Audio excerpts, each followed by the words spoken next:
Welcome to the language world. Today we're learning daily routines. Then, let's get started. To wake up. A se trezi.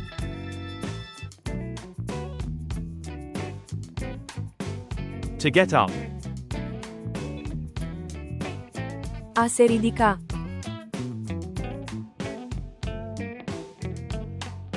To brush teeth.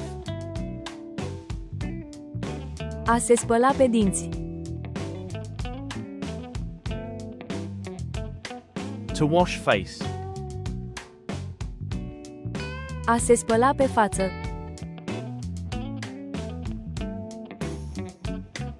To have breakfast.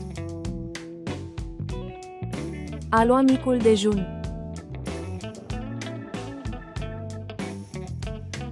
To take a shower. A face duș.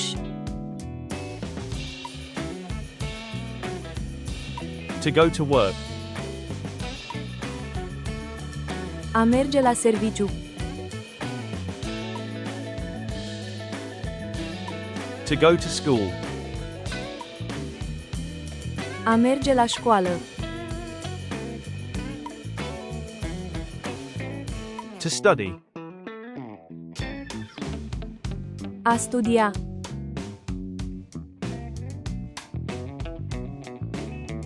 To work. A lucra. Quiz time.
Leave your answer in the comments.